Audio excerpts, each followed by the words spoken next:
Peggy 18.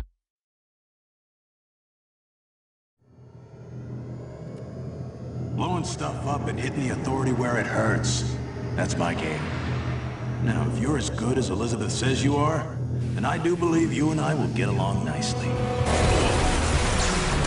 With Rage, we've blown out the experience. We have a much larger world. We have very unique environments. We have various gameplay experiences. Rage is more than just a first-person game. It's a complete experience. We're known for making this straightforward action shooter, and we kept that. But then we added on top of it this deep and meaningful story.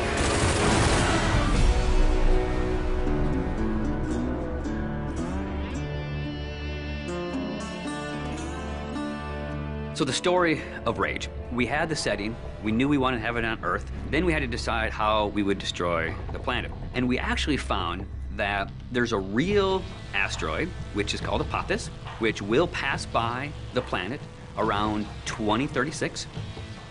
So in the fictional world of Rage, when the governments of the world discovered that Apophis would hit us and destroy most of civilization, they initiated a program called the Eden Project. So the game starts out where you are an Ark survivor. You are one of those people buried in 2036. Your Ark emerges from the ground 100 years later. Unfortunately, you're the only one that survives in your Ark. So when you step out, you are alone. And it's this post-apocalyptic world that you rise up in, and it's this twisted version of the reality you used to know, and you really don't know what to expect. Current position unknown. There's mutants and there's bandits, you know, and there's groups of settlers trying to survive. You people are only trouble. Now be on your way. The world has moved on, and it has its own thing going. We don't give the character a name or a face that's unique to the story. We want the player to jump in and actually add his own identity into that character.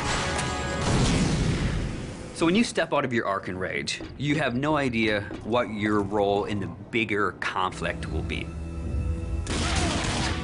At first, all you are worried about is surviving. And you team up with some settlers, and you're doing some odd jobs. So here's what I need you to do.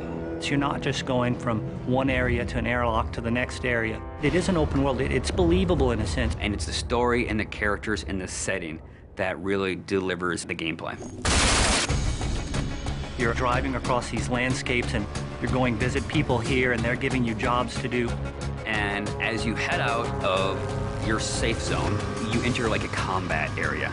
So you may find a handful of bandits with rocket launchers mounted on their cars. And as a player, if you wish to engage them, you can. If you wish to try to run and gun and get out of there, you can. Then the story starts unfolding, and you realize that these warring bandit clans, they all occupy a certain area of the wasteland. They own it. They'll attack you if you go in there and you don't look right. Then the same thing with the towns. If they don't know you, they're going to treat you like an outcast. Well, will you look here? A new face, a new body. Oh, I am so glad I got out of bed this morning. You start learning about these crazy mutants who they don't even like each other, much less you, much less the bandits. And then you learn about this other faction, the Authority, and they start playing a bigger and bigger role in the story. They are trying to control the wasteland and set the direction of mankind. That's the truth. And that's what people need to know. So there's a small group of people called the Resistance that are fighting against the Authority. The Resistance discovers you. And everyone knows that Ark survivors have a certain specialness to them. You got all those little computers racing around inside you. You know, as you move through the story, you become more important and people start to take notice of you, so does the Authority.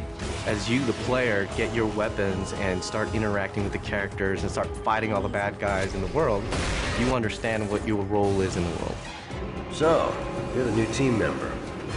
The story in a game really gives meaning to the action. It creates the setting that all the gameplay exists on. And if you have a compelling story, and you have compelling action, and ways to drive the player forward, it just creates a richer experience and a more complete package. But it's always about, again, something new around every corner, and you really have to stay on your toes in the wasteland.